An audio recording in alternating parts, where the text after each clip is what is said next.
It was June 17th. It was the first heat wave of the summer, actually, and I had been covering a story around that all day. Around 4 p.m., I started wrapping up for the day, getting ready to go home, and my editor came to my desk and he said, "There's been a shooting in Don Mills. Can you go see what's going on?" All we knew at that point was that it was near a daycare, which is obviously concerning. So I jumped into the Uber and I headed out. Mariya Postelnyak is one of the Globe's summer staff reporters in Toronto.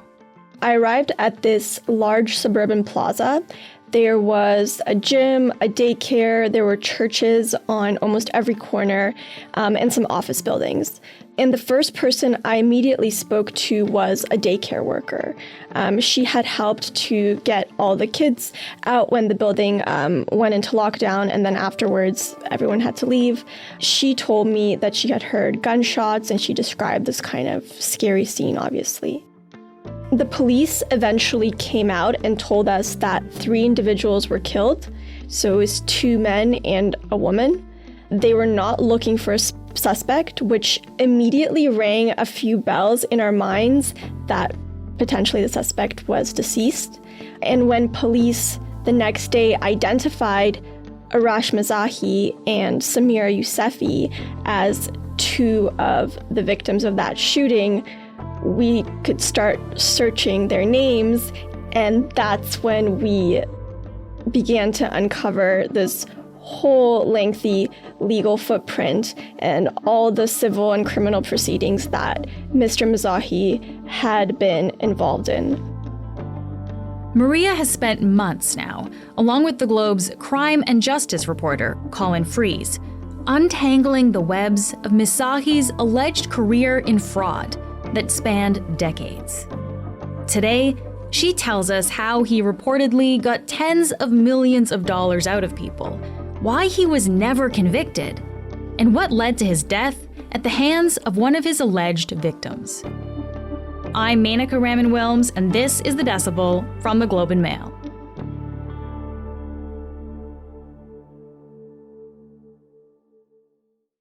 Mariya, thank you so much for being here. Thank you for having me. So, Mariya, this story really centers around one of the victims of this shooting, Arash Missaghi. What do we know about him? Who was this man?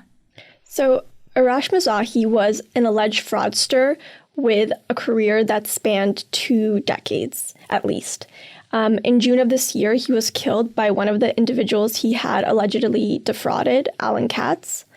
But if we rewind through those last 20 years, Mr. Missaghi allegedly victimized dozens of people, primarily through fraudulent mortgage schemes, but he also had a variety of other methods, like he would hire people and then fail to pay for their service. There were allegations that he did money laundering, participated in art theft, and he also allegedly used businesses and individuals, including his own family members, to serve as proxies for some of his crimes. And he was actually bankrupt, though, wasn't he? How does this work? Yes. So since the year 2000, Mr. Missaghi has been an undischarged bankrupt, which has actually been incredibly advantageous for him, allegedly, because he can then hide his funds under different business associates and family members. And when things unravel in any of his frauds, he's not the one who's on the hook. It's often these people who are approached first. Do we have a sense of when his career in alleged crime and fraud started? Like, according to the documents you found, what do we know? The first criminal allegations against him began around 1999 when he was allegedly involved in cargo theft of these large shipments that included pineapples, it included garlic, asparagus, bottled water, computers, and just a bunch of other consumer goods. And his first known criminal charge came in June of the year 2000 when he was arrested in relation to an import-export company that was accused of scamming businesses out of property and different sorts of assets worth up to $3 million. Wow. He was never convicted, though. Is that right, of those crimes? No, and that's one of the most important things to note about Missaghi is that he was never convicted of a crime and never faced any jail time whatsoever, despite all the accusations leveled against him and this massive legal footprint that we can see. Okay. And he was primarily, though, accused of mortgage fraud. Mariya, do we have a sense of how his schemes allegedly worked? Missaghi had a number of schemes he did, but according to legal documents, syndicated mortgage fraud was sort of his bread and butter. And to kind of break that down, it's helpful to understand how a syndicated mortgage works. Yeah, I think this is something not all of us really know about, right? Yeah, absolutely. So when a borrower finds more than one private lender to invest money in a property instead of going to the bank, that's usually a syndicated mortgage. So what happens is that the money from all these different investors is combined to create a single mortgage. So instead of going to a bank to get a mortgage loan, there's a whole bunch of people that are contributing to the pot, and that is your loan then for the mortgage. Exactly. And the reason that investors sometimes find these sorts of arrangements appealing is because they're looking to earn better interest than they might get at the bank. Now, in a legal syndicated mortgage, the amount an investor lends is less than what the property is worth, so that they will get their investment back once the property is sold. But in mortgage fraud, the investors might collectively lend, for example, much more than the property is actually worth. And the fraudster may also misrepresent information or provide falsified documents to overvalue that property, often significantly overvalue that property well beyond its actual value. So even while the investors might initially receive some of their interest on these investments, ultimately the whole thing is a scam, and they end up losing the rest of their money. Okay. Let me ask you about Alan Katz. He was one of Missaghi's alleged victims, who is the man who ended up shooting Missaghi, as well as an associate, Samir Youssefi, and then shot himself. Mariya, what do we know about how Alan Katz got involved in Missaghi's alleged schemes? Yeah, I think you're right. The best way to understand Missaghi's schemes is to really look at an example. So speaking to Elisa Pogorelowski, the widow of Alan Katz, and looking at the legal documents, Alan and his wife were introduced to Samir Youssefi, a business associate of Mr. Missaghi, through a friend in late 2022. Then Youssefi started to sort of push an investment opportunity onto Ms. Pogorelowski and her husband while promising these massive returns, or 10% returns. So ultimately, as Elisa describes it, Youssefi was using very aggressive sales tactics and was relentless in telling Elisa and her husband that they were at risk of missing out on this incredible investment opportunity.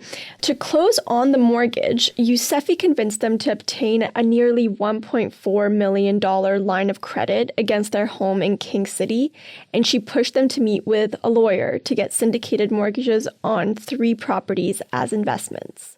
At this point, they had not yet met Missaghi, as far as we know. But as time passed, Elisa and Alan were waiting for their returns, and they never materialized, right? Youssefi kept making excuses about why the profits weren't materializing. She also would refer them to the lawyers who had this, authority, and they were trusted figures, right? So they felt confident speaking to them.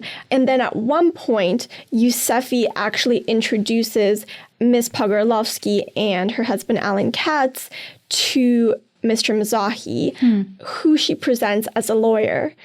And Mr. Missaghi... Even though there's no record of him being a lawyer. There is no record of him being a lawyer. So they meet Mr. Missaghi, I believe, in late 2023, and he reassures them. He's kind of this authoritative voice, and he reassures them that everything's okay and that they're going to get their returns. So at what point did they realize something was really off then, that something was wrong here? Yeah, so the pivotal moment came when they got an independent lawyer to finally just look at the documents, look at the case, and see what's going on here. And what happened there was the lawyer took one look and said, okay, there's something happening here. Something is wrong. Miss Pogorelowski and her husband ultimately were told that they were part of a scam. The lawyer uncovered all of these legal proceedings related to Mr. Missaghi and told them about all the other fraud accusations leveled against him. And they were in shock, I mean, as anyone would be. Elisa said that she was particularly crushed. She couldn't eat, she couldn't sleep. She also told me that for a few days she couldn't even speak because she couldn't verbalize her emotions. As she tells it, Alan was the one who was very level-headed at that point because he had a lot of trust in the legal system, that the legal system would do them right. So they worked with lawyers to build a legal case against Ms. Yousefi and Mr. Missaghi. They also filed complaints with the Law Society against the lawyers they say were involved in this, Yak and another lawyer, Sharyar Mazaheri. Those complaints are still being investigated. Okay, so Alan Katz and his wife Elisa, they're obviously really upset that they found out they've been scammed in this way, but they've launched this civil lawsuit. Seems like they're taking action in that way. How do we then get to the day of the shooting, Mariya? Like, what do we know about what led Alan to resort to those measures? After they started to build this sort of legal case against Mr. Missaghi and his associates, months passed. They started to accumulate hundreds of thousands of dollars in legal fees without any clear sign of light at the end of the tunnel. And that's when Elisa said Alan's health and well-being really started to spiral. Part of the reason it was so devastating for both Alan and Elisa is that they had borrowed money from multiple relatives and had told them that this is such a great investment opportunity and that they'll all be able to walk away with some returns. So he felt as if he didn't just betray his immediate family, but that he's betrayed all of these relatives who really counted on this investment and trusted him as well. As she puts it, he became totally absorbed in the case. He didn't eat, he didn't sleep. What he couldn't wrap his head around was that Mr. Missaghi and his business associates, as well as the lawyers, could wake up every morning, leave their house and go to work and continue to perpetrate the same sort of scam on other people as they did with them.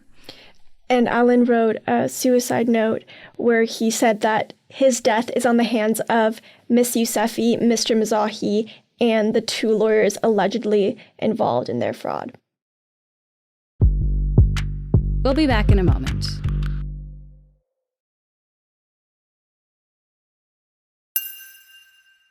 Mariya, you touched on the role of lawyers, so let's talk about that. How important were the lawyers who worked with Missaghi, and how were they involved in all of this?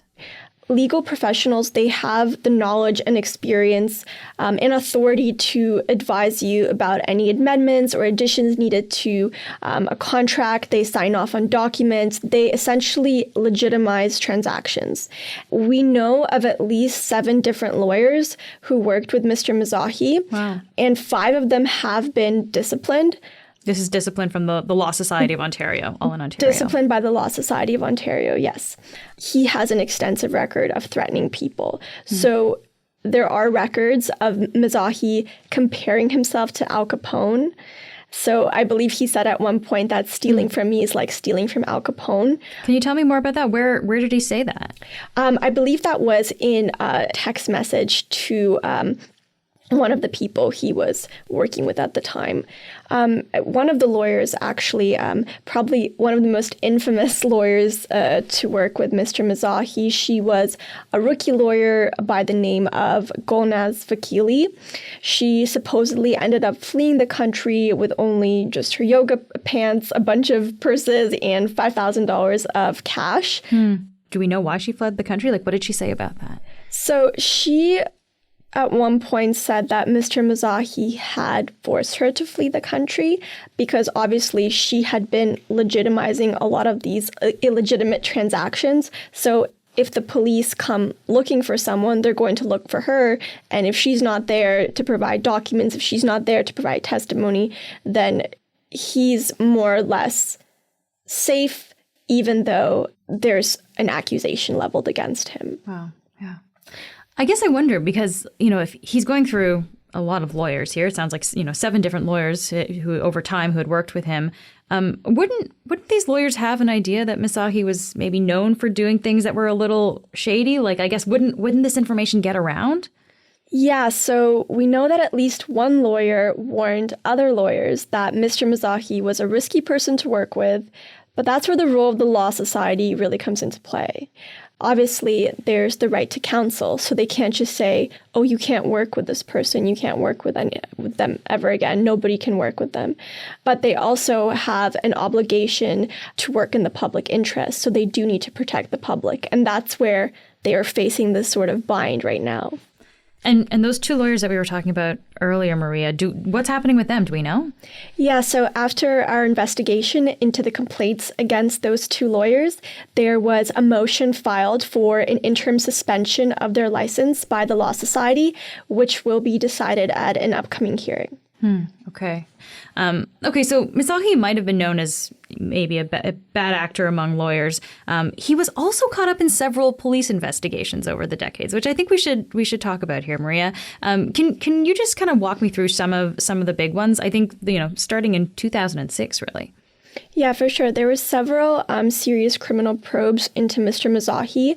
The first happened in 2006, and that was Project TikTok, which was an 18-month investigation into this massive cargo theft ring where Toronto police ended up arresting both Mr. Missaghi and about 20 other of his associates. They seized drugs, they seized $3 million of stolen property, and a handgun. But most strangely, they also seized a bunch of fake York Regional Police uniforms. Oh. As well, yes. When the charges went to trial, prosecutors chose not to enter a lot of wiretap evidence against Mr. Missaghi, according to a retired officer who shared some of this information. And then in 2015, there was that OPP, Ontario Provincial Police investigation, right? What was that one? Yes, this was an investigation in Northern Ontario town called Timiskaming Shores, where Mr. Missaghi was charged with being a member of a criminal organization, and he was also charged with 7 counts of fraud. And there were also a number of other individuals arrested in that case. And what exactly did they say he'd done there? Do we have any details on that? Yeah, there was a number of different scams that Mr. Missaghi and his associates did in Timiskaming, allegedly. So the biggest scam was sort of this restoring and flipping houses mortgage fraud scam, so very similar to his traditional mortgage fraud scam. But in addition to that, they were also employing a lot of different companies who would, for example, install waste management at the property and then never paid. As you may have guessed, the charges were eventually withdrawn by the Crown. And then there was this Project Bridle Path, right? So this is like 2018. What was happening there? This is in Toronto. Yeah, so in 2018, Toronto police charged Mr. Missaghi and 3 others with fraud and conspiracy in relation to this massive 5-year investigation of mortgage fraud that was valued at more than $17 million.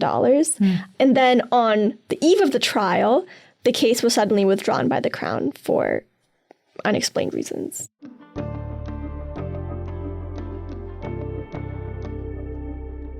So what's going on here? Why are all of these cases falling apart like this? Well, there are still a lot of unanswered questions, but a key reason that the experts we spoke with have shared is that crowns don't want to take risks. They want to win. If they don't win, it essentially looks bad on them. So major fraud cases often fall apart in Canada's criminal courts because these cases are super complicated. They're very time-consuming for both police and prosecutors. And there's also a lot of pretrial challenges. And in the end, you might lose.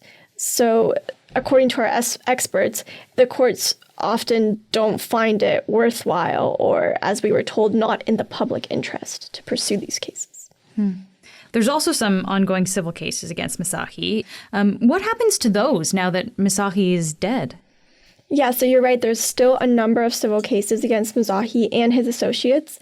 Alan and Elisa's case is still in litigation, but as Elisa told me, they've now spent thousands and thousands of dollars on legal fees. So even if they get that money that they were defrauded back, they've already lost so much, and obviously not just financially. It's incredibly challenging for people to get their money back because you have to remember that Mr. Missaghi was an undischarged bankrupt, which essentially means he doesn't actually have a penny to his name, and all his money is under his business associates, his family, and shell corporations. Yeah, it makes it a lot more complex then. Exactly. It's very complex. Mariya, just lastly, before I let you go here, I mean, it's a complicated story. It has a really tragic ending. I guess I'm just wondering, after all the work you've done untangling all of the details here, what do you make of this whole situation and everything that's happened? You know, it's interesting because Mr. Missaghi is famous for allegedly saying in, I believe it was an email exchange from 2018, he said, "I shake the system and change it and evolve people." And that everyone sort of follows the new pattern that he sets. But I think he actually was the system. It's that unchanged system that allowed him to operate the way he did. And he reflected its sort of glaring problems. There were so many opportunities along the way to stop this guy, but he was able to get away time and time again. There were the courts, there were regulators like the Law Society. All of them had an opportunity to make an impact in preventing him from perpetrating his fraud.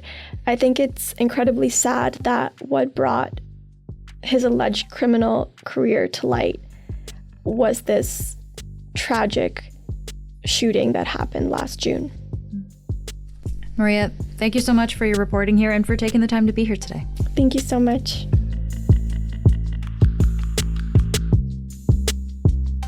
That's it for today. I'm Menaka Raman-Wilms. Our producers are Madeline White, Rachel Levy-McLaughlin, and Michal Stein. David Crosby edits the show. Adrian Chung is our senior producer, and Matt Frainer is our managing editor. Thanks so much for listening, and I'll talk to you tomorrow.